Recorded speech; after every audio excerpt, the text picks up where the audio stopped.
is Too Famous TV. Yeah? Nice to meet you. Call me Elliot. Bits of meat and bits of fish. Yeah. What's okay. this, a sock? Yeah. Yeah, listen, you know. Listen, we're fake it till you make it. That's classy. You kind of just do If you don't mind doing that with us. Fake it till you make it. We Yeah. haven't made it yet. No, I guess not. Could you please introduce yourself to us? Of course, yeah. Hello, I'm Example. And what are you doing at the Hove Festival? Playing music for hopefully some fans. I don't know yet. We'll have to wait and see if there's any fans out there. My first question is, how did you choose your name Example? Because my initials are EG. Oh my god. Elliot Gleave, EG, Example. Very, very clever. Not really that clever. It's just quite simple, really, isn't it?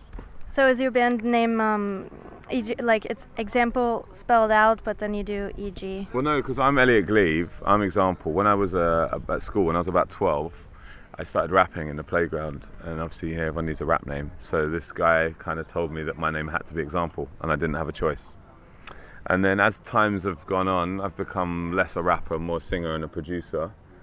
So it kind of, you know, the name stuck. But because I perform with a live band and we make electronic music, people often go, is Example the band, or is it the guy? Is he a rapper? Is he a singer? I don't think it matters really. I just think you either like the music or you don't. Great answer. Okay, Example.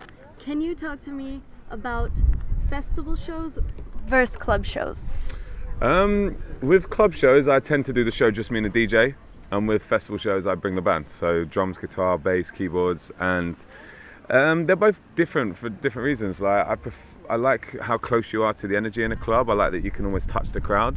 But the festivals, I like looking out and seeing big faces, and the crowds can sometimes look like ants, you know, when you've got like 60,000 people out there.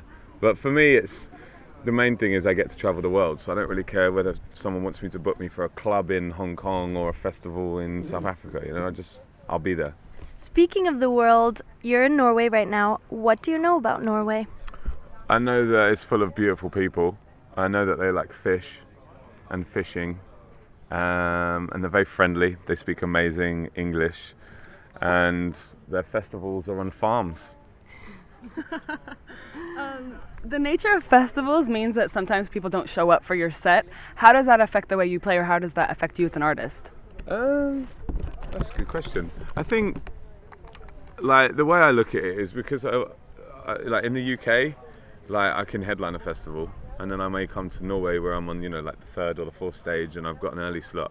I just approach all of them the same. I just want people at the end of the set to go either A, that was amazing, or, you know, B, I wasn't sure if I liked that, but I wasn't sure if I was gonna like that, but he puts on a good show. You can never tell whether people, you know, are diehard fans or they're people who are just watching out of interest. So I just kind of got there with the same attitude, which is loads of energy, loads of hype, and, you know, try and give the crowd the best time possible. Okay, artists naturally progress in their music, and music trends naturally progress. And I've noticed that for you personally, you went from kind of more of a rapper, and then electronica started getting mixed into your music, and now your latest album doesn't have any rap on it. Do you see music going anywhere? Like, are you going anywhere in the future, or do you see music changing, or do you see your music changing? I don't know. I've always just done what I feel. Because, you know, my first album was a hip-hop album, and that's because I only knew a hip-hop producer. So I didn't get electronic beats, and I'd never sung or written a chorus, so I just rapped. And my second album, I started meeting all these amazing electronic producers, so naturally I started, you know, to experiment with different sounds like trance and dubstep and house and garage. And then the third album, you know, I changed sounds again and started singing a lot more. The fourth album was a rock album. My album that came out in 2012, it was all guitars, live guitars, but electronically produced. And this fifth album's back to making pure dance music, but it's kind of channeling the 90s a lot more. You know, like there's lots of different influences on there, like Underworld and Prodigy and Chemical Brothers. But I don't really ever react to trends, because I remember on my fourth album, everyone else was going off and making big, you know, like EDM tracks or whatever you want to call it, you know, like, which is basically just dance music, but everyone was doing these big room style progressive house songs, and I decided to go make a rock album. And it didn't sell as well as my third album, which was bigger the year before, but I kind of just make music for however I'm feeling. So, you know, my next album, I may decide I want to rap the whole album again, or I may decide that I want to make, you know, bring guitars back into it. Whatever I feel, I suppose.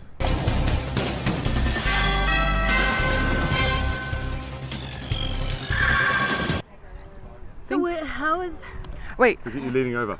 Are you done? Are you ready? Okay, speaking of EDM music, do you know who Martin Garrix is? Of course, I know mine, yeah. What do you think about this like humongous club, crazy, kids going wild kind of music?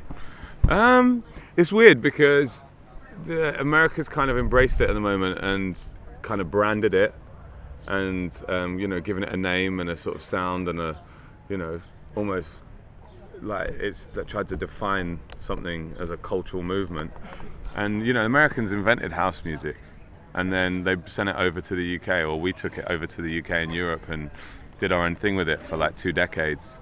And now the whole American, you know, music scene's obsessed with it all of a sudden.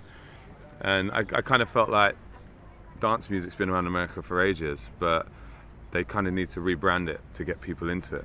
Because dance music's always been electronic, but an EDM is electronic dance music. It's practically the same thing, but they just need to give it a name and put it in a box to kind of create this sort of big circus that seems to surround it at the moment.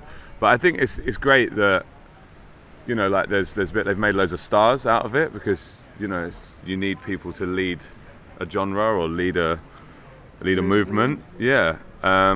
But I suppose for us in the UK and Europe, it's kind of funny to watch because we've just had this music for years, and we've just always called it electronic music or dance music, and now EDM's become a term that seems to describe anything that you'd see on a main stage at a festival from a DJ, and anything that's maybe big room or progressive. But I don't know, I kind of find the whole thing a bit funny.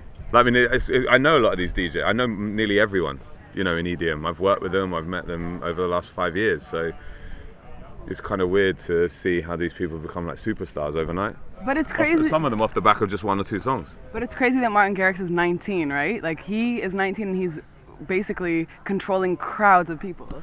Yeah, but I mean, you know, like Michael Jackson was a teenager and controlling crowds of people years ago. I don't think age has anything to do with it. I think what's happened is somewhere in like 20 years ago, 15 years ago, when I was a kid, you maybe asked for a Nintendo for Christmas.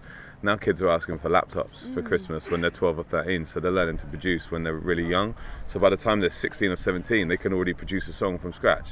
And because of that, you know, it's not surprising that there's 18, 19-year-olds who are just as talented as 30-year-olds, because it's not necessarily about, you know, raw talent. It's like how well you understand that bit of technology.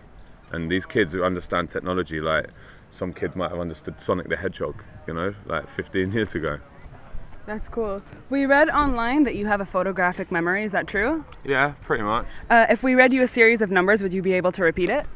It doesn't really work like that. It kind of like I need to stare at something for a bit and then I have to choose to remember it. It's like I'm better off with like words and facts and like, you know, like American states or whatever. Have you seen Suits? Huh? Have you seen the show Suits? Yeah, yeah. Are you could you see yourself as a lawyer, you know? Like just like the kid with the photographic memory, he's a genius. I don't know. I kind of used it just at school to memorize stuff, so I could, you know, I would fail my exams for the whole year, and then right at the end, the week before, I'd memorize everything and then get straight A's.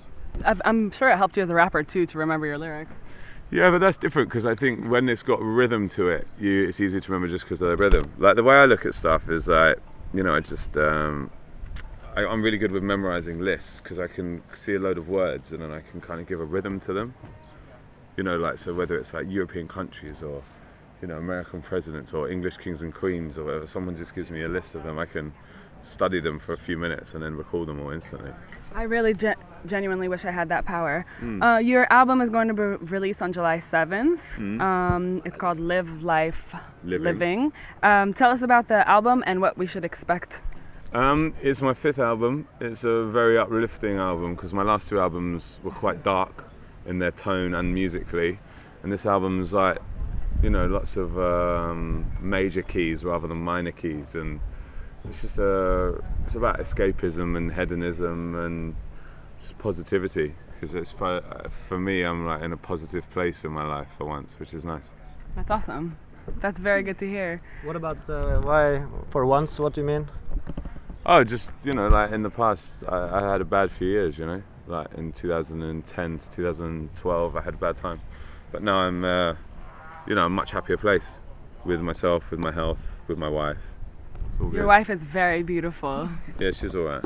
But okay, just one last question before we kind of wrap it up. Do you find it strange, like, okay, we're two girls, we're here from a group called Too Famous. Do you feel like it's strange that people can just look you up on the internet and find so much information about you to talk to you with in interviews? Yeah, in a way, because I've kind of seen stuff change, because I've been making music for like 8 or 9 years, and when I started out, MySpace wasn't even really that big by that point, and Facebook, even though these things existed, they weren't that big. So I remember when I first started out, I released a record in like 2004 on vinyl, and I used to like drive to the shops and hand over vinyl. So there's no SoundCloud, there's no MP3s at this time, there was no you know, YouTube. I mean, these things were about, but they weren't on such a huge scale. So people would actually, you know, have to read up on a press release on a piece of paper before they met you to do their research. You couldn't just Google stuff. Whereas now people like can go on YouTube and Google me and be like, oh, I used to do stand-up comedy. Oh, you worked on Star Wars back in 2004, and you did this and this and this, and then people just dragging up my past, you know. But I don't really mind. I think it's great that everything's so accessible now. Yeah. Well, thank you so much for your time. No we worries. wish you a very good set. We'll be there. Just a couple of questions. Just short about your expectations for the Tonight Show. I don't know. I think the good thing is we're not on at the same time as anyone else. I don't think so. You know, we're not clashing with anyone. They've staggered the stages nicely here.